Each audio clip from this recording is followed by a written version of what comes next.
السلام علیکم، کیا حال چال ہے آپ سب لوگوں کے؟ میں امید کرتی ہوں آپ سب لوگ ٹھیک ٹھاک ہوں گے، خیر سے ہوں گے۔ تو چلیں ہم بغیر کسی دیر کے اپنے ناول کا آغاز کرتے ہیں۔ ناول ہے زنجبیل، اس کی رائٹر ہیں اسرا صغیر احمد۔ زنجبیل کو ہوش آ گیا تھا، وہ حیرانہ نگاہوں سے ارد گرد کا جائزہ لے رہی تھی جب اس کی نظر ایک شناسا چہرے سے ٹکرائی۔ آہستہ آہستہ وہ ہوش کی دنیا میں واپس آ رہی تھی۔ رحمہ، اس کے لب ہلے پر آواز نہ سنائی دی۔ رحمہ اس کی جانب متوجہ تھی۔ اس کے بے حد قریب آ کر اس نے اس کا ہاتھ تھام لیا تھا۔ زنجبیل کی آنکھیں بھیگنے لگیں۔ ابو، وہ ہکلائی۔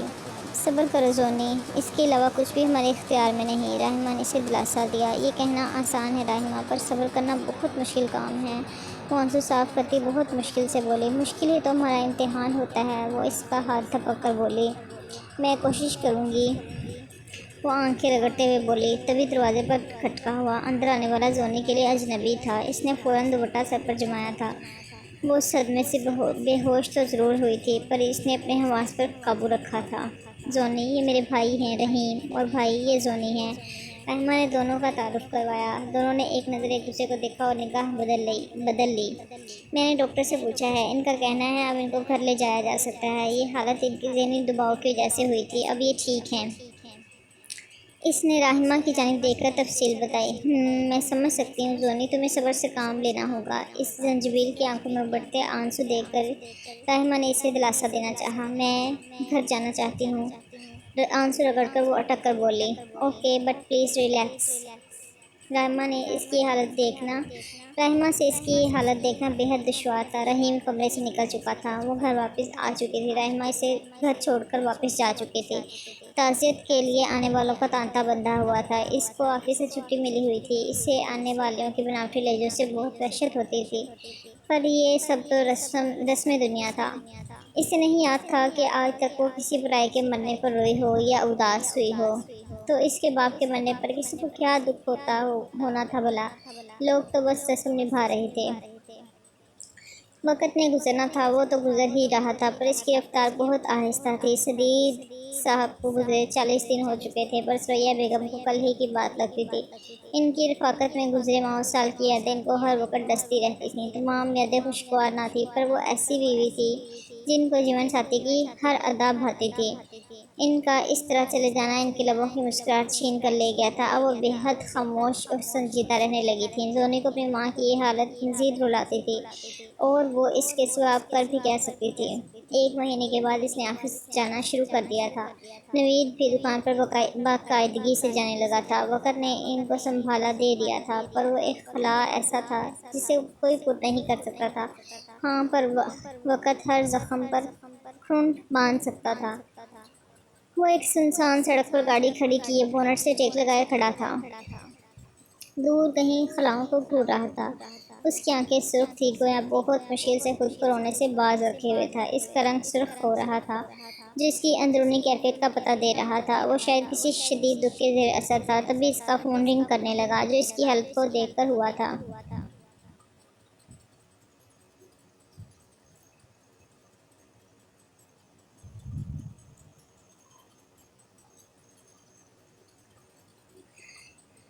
اس نے اپنی آنکھیں رگڑیں اور خود کو نارمل کیا۔ موبائل جیب میں ڈال کر گاڑی میں جا بیٹھا اور گاڑی سٹارٹ کرنے لگا۔ چند منٹ بعد ہی وہ طوفانی سپیڈ سے گاڑی چلا رہا تھا۔ لاہور آ کر رحمہ نے اپنا لائف سٹائل مکمل طور پر تبدیل کر لیا تھا۔ اس نے فرینڈز بنانا ترک کر دیا تھا، کسی مہنگے کالج کی بجائے ایک عام سے سرکاری کالج میں داخلہ لیا تھا۔ اب وہ ایسی زندگی گزارنے لگی تھی جس کی اس کو بالکل عادت نہ تھی، جو اس کے لیے بالکل اجنبی تھی۔ اس کا سوشل سرکل اب صرف اس کی فیملی تھی، اور وہ اپنا ماضی بھول جانا چاہتی تھی۔ وہ اس بار کو بھول جانا چاہتی تھی، پر کچھ چیزیں ہمارے اختیار میں بھلا کب ہوتی ہیں۔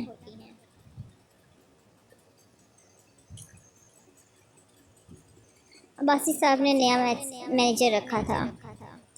وہ جب سے آفس میں آیا تھا زونی اس کی نظروں سے خاصی خائف رہتی تھی۔ اس کے دیکھنے کا انداز بڑا عجیب سا تھا، نہ جانے وہ سب کو ہی ایسے دیکھ رہا تھا یا صرف زونی پر ہی یہ کرم نوازی تھی۔ اس کا نام عمران تھا، اچھے خاصے متمول گھرانے کا چشم و چراغ تھا، انداز بھی شاہانہ تھا، وہ دکھنے میں بھی کم نہ تھا، پر زونی کی اس کے بارے میں رائے بہت خراب تھی۔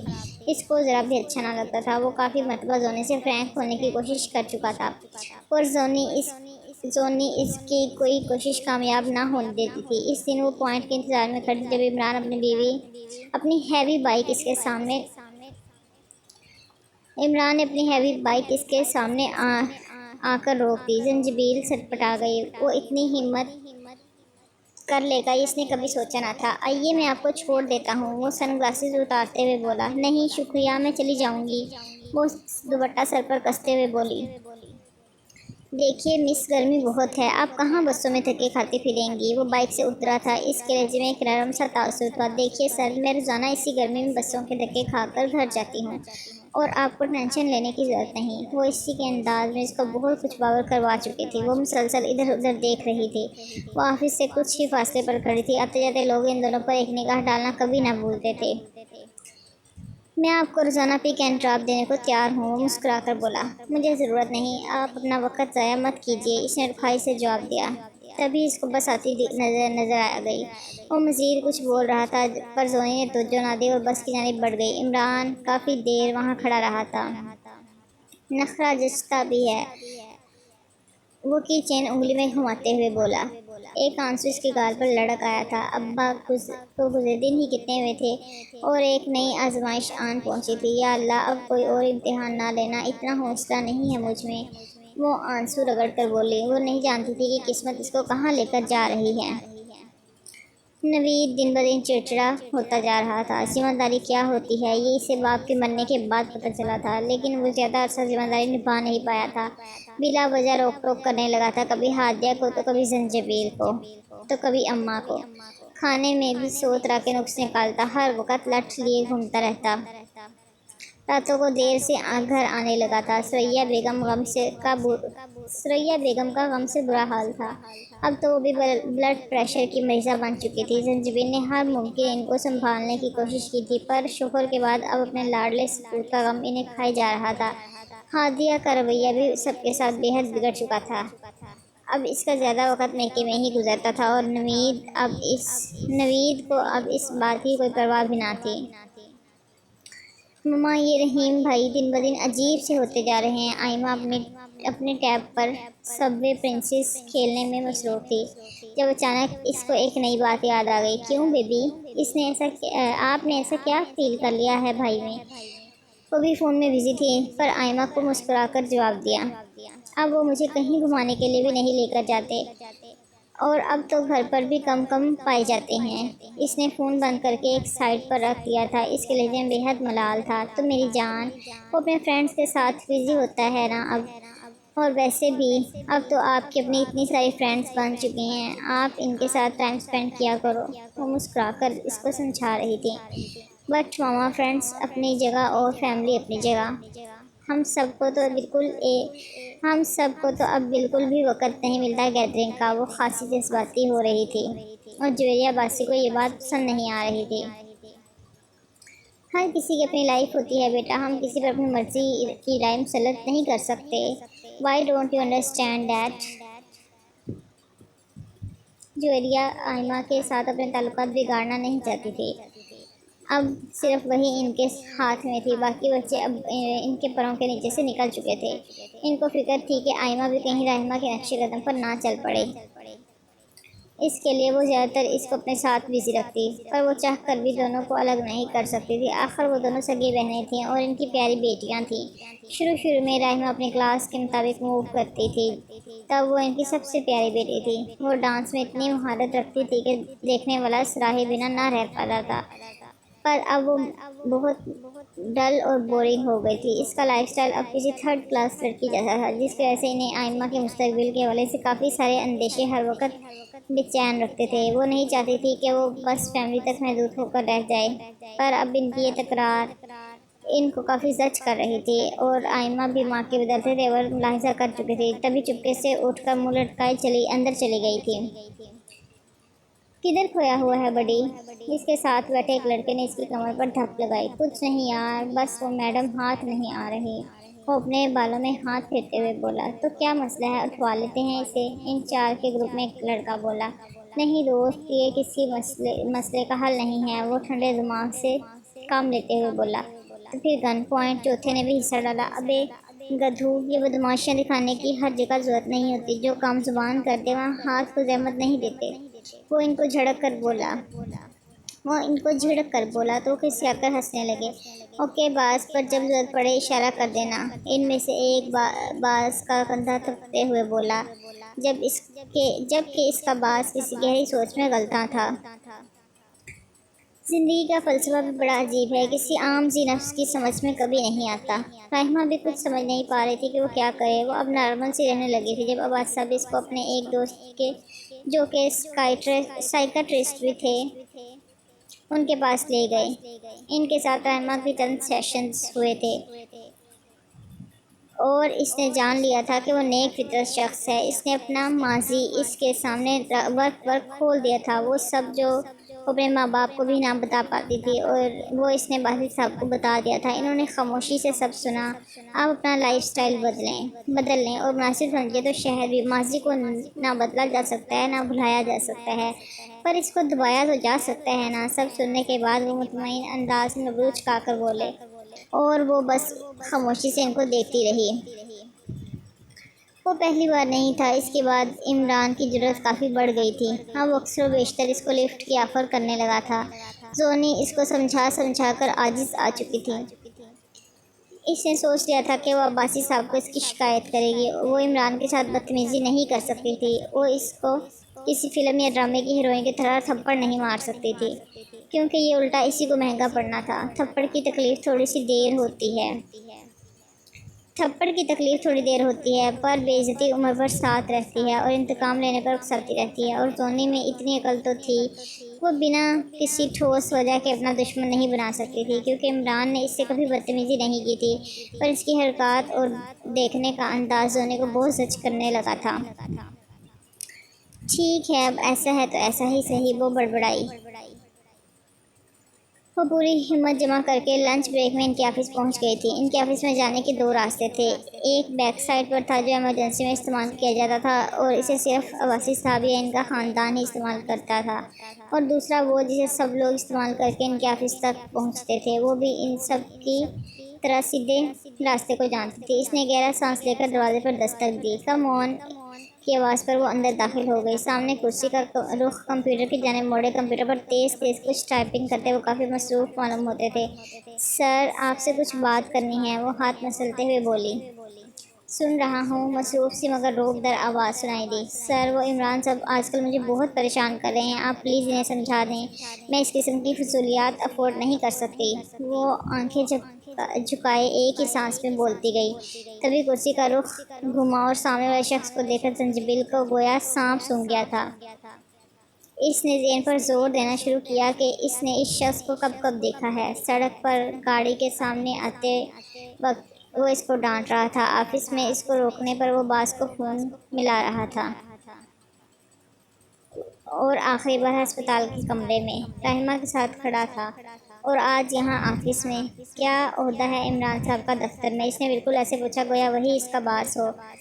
مینیجر، وہ ہکلائی۔ بلا وجہ ہی دوپٹہ سر پر کسا، حالانکہ وہ پیپر ویٹ کی طرف متوجہ تھا۔ Okay, I will handle. اس نے سر ہلا کر کرسی کا رخ پھر سے کمپیوٹر کی جانب موڑ لیا تھا، گویا بات ختم۔ زونی بھی چپ چاپ واپس پلٹ آئی تھی۔ وہ اس کو کیا کہتی، کیا سمجھاتی؟ وہ شخص تو ایسا سر تھا کہ شل کر کے رکھ دیتا تھا۔ وہ گاڑی سے ٹیک لگائے سڑک کنارے کھڑا تھا۔ اس نے سر پر پی کیپ پہن رکھی تھی۔ اس کی آڑ سے وہ ادھر ادھر دیکھ رہا تھا، گویا کچھ ڈھونڈ رہا ہو۔ جب اس کی نظر مطلوبہ شخص پر پڑی، تبھی اس کا فون رنگ کرنے لگا۔ شٹ! بے ساختہ اس کے منہ سے پھسلا۔ نظر سامنے رکھتے اس نے فون نکالا، بنا دیکھے کال ریسیو کر لی۔ جی؟ انداز لٹھ مار قسم کا تھا۔ نظریں ہنوز سامنے کھڑے شخص پر تھیں جو نہ جانے کیوں اپنی چمچماتی بائک کے پاس آ کھڑا ہوا تھا، شاید کسی کو لیڈ کے انتظار میں تھا۔ باس میڈم مان گئی ہیں، مبارک ہو۔ چہکتی ہوئی آواز سنائی دی۔ کتنے میں؟ وہ سامنے دیکھتے ہوئے بولا۔ 2 لاکھ۔ ٹھیک ہے، میرے فون کا انتظار کرو۔ اس نے فون بند کر دیا۔ 2 لاکھ، اس نے زیر لب دہرایا۔ تبھی اس کو ایک اور وجود آفس سے نکلتا نظر آیا۔ وہ ایک دم چوکنا ہو گیا۔ وہ نوارد لڑکی جوں ہی اس لڑکے کے پاس سے گزرنے لگی، اس نے اس کو کچھ کہا۔ لڑکی نے لب بھینچ کر اپنے غصے کو قابو کیا اور جواباً کچھ کہتی تیز قدم اٹھا کر بس اسٹینڈ کی جانب بڑھ گئی۔ لڑکا بھی سر جھٹک کر بائک سٹارٹ کرتا اس کے پیچھے چلا گیا۔ پہلے تو رحیم کا دل کیا وہ ان پر 2 حرف بھیج کر نکل جائے، پر جانے کیوں وہ جا کر دیکھنا چاہتا تھا کہ آگے وہ کیا کرنا چاہتا ہے۔ یہ تصدیق تو ہو چکی تھی کہ وہ لڑکی جھوٹ نہیں بول رہی تھی۔ وہ اپنی گاڑی سٹارٹ کر کے ان کے پیچھے چل پڑا۔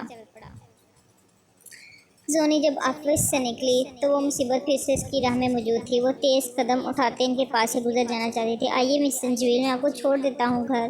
ہر روز وہ یہ جملہ دہرایا کرتا تھا، حالانکہ وہ جواب جانتا تھا۔ نہیں سر، آپ کا بہت شکریہ، وہ غصہ ضبط کرتے بولی اور تیز چلتی بس اسٹینڈ کی جانب بڑھ گئی۔ حد ہو گئی ڈٹائی کی، وہ بڑبڑائی۔ پر اصل اس کے اوسان خطا تب ہوئے جب اس سے عمران کا بائک اپنے قریب آ کر رکنے کا علم ہوا۔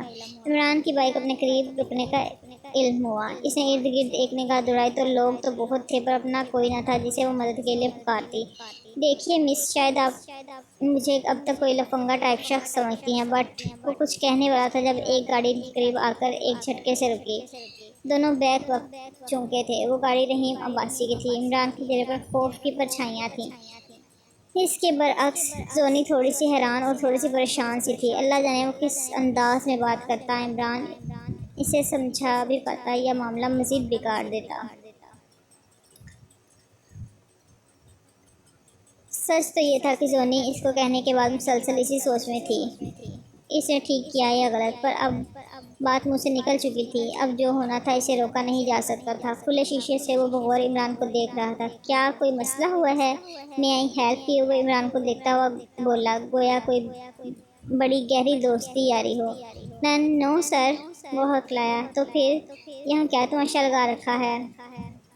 اس کا لہجہ پل بھر میں بدل چکا تھا۔ زونی بھی گھبرا گئی تھی۔ سر وہ میں تو بس، اس کی بات ادھوری رہ گئی تھی۔ شٹ اپ، آپ کو کیا لگتا ہے ہم اپنے آفس میں کام کرنے والوں سے بے خبر ہیں کیا؟ نظر ہماری سب پر ہے، ہم چپ رہتے ہیں تو اسے ہماری لاپرواہی نہ سمجھا جائے۔ آج میں آپ کو وارن کر رہا ہوں، آئندہ کسی لیڈی کے ارد گرد اگر آپ نظر آئے تو ڈیڈ خود ہی نمٹیں گے پھر آپ سے۔ اپنا کیریئر بنائیں، اگر یہ سب کرنا ہے تو گھر ہی میں ہی رہیے گا۔ اور میڈم، آپ اگر لوگوں کو ہینڈل کرنا نہیں آتا تو گھر بیٹھ کر اماں بابا کی خدمت کیجیے۔ اس کے انداز اتنے سرد اور الفاظ اتنے سخت تھے کہ عمران 2 منٹ میں 9-2-11 ہو گیا تھا۔ وہ بھی گردن جھٹک کر چل دیا اور وہ اس کے الفاظ میں گم تھی۔ آخر اس نے ایسی بات کیوں کی؟ پھر راہمہ نے وہی کیا جو اسے سمجھ آیا۔ اس نے بابا کو منا لیا۔ اس کی حالت کے پیش نظر وہ بھی بخوشی مان گئے۔ بیوی بیٹوں نے 100 بار ناک منہ چڑھائے، پر وہ فیصلہ کر چکے تھے، انہیں راہمہ کو ان حالات میں تنہا نہیں چھوڑنا تھا۔ اپنی بیوی کی سرگرمیاں ان سے ڈھکی چھپی نہ تھی۔ وہ اپنے بچوں کے حوالے سے جویریہ پر اعتبار نہ کرتے تھے۔ ان کی لاپرواہ نیچر سے وہ بخوبی واقف تھے۔ سب اعتراضات کو بالائے طاق رکھ کر وہ ان سب کو لاہور لے آئے تھے۔ راہمہ اب اپنا ماضی دہرانا نہیں چاہتی تھی، بلکہ وہ اسے دبانا چاہتی تھی، کیونکہ وہ بھلانا اس کے اختیار میں نہ تھا۔ اس نے مخلوط تعلیم حاصل کرنے سے انکار کر دیا۔ اس نے ایک سرکاری کالج میں داخلہ لیا تھا۔ اب دوپٹہ اس کے سر پر ہوتا، بدن مکمل ڈھکا ہوا ہوتا۔ جویریہ باسی کو یہ تبدیلی بالکل پسند نہ آئی تھی، پر راہمہ ان کی باتیں ایک کان سے سن کر دوسرے کان سے نکال دیتی تھی۔ پر اب اس نے صحیح راہ چن لی تھی۔ وہ فارغ وقت میں اسلامی تعلیمات کی کتابیں پڑھتی تھی۔ اب اس نے اپنا راستہ کبھی نہیں بدلنا تھا، کسی کے لیے بھی نہیں۔ اب اسے شمع محفل نہیں، گھر کا چراغ بننا تھا۔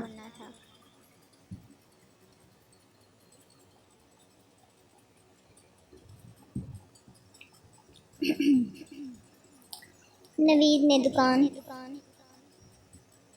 کرائے پر چڑھا دی تھی، کیونکہ وہ دکان چلانا اس کے بس سے باہر تھا بقول اس کے۔ اب وہ کوئی نوکری ڈھونڈ رہا تھا۔ ثریا بیگم کو اس کی کم عقلی پر جی بھر کر رونا آیا۔ سب نے اس کو سمجھایا بھی، پر وہ کچھ بھی نہیں سمجھا تھا۔ کرائے کی مد میں 8,000 روپے وصول ہونے تھے۔ اللہ جانے کرائے دار وقت پر کرایہ دیتے بھی یا نہیں۔ نوید کی نوابی عادت کا سب کو ہی اندازہ تھا۔ اب تو ہادیہ بھی سے نالا نظر آتی تھی۔ زنجبیل کا خیال تھا کہ یہ شادی زیادہ دیر تک نہیں چلے گی، پر وہ اس کا اظہار نہیں کر سکتے تھے، ورنہ اماں جو اس کے لتے لیتی ہیں وہ ان سے خوب واقف تھی۔ سو چپ چاپ تماشا دیکھ رہی تھی۔ نوید ایک بہت بڑی بیوقوفی کر چکا تھا اور زونی کو آگے بھی اس سے کسی عقل مندی کی توقع نہ تھی۔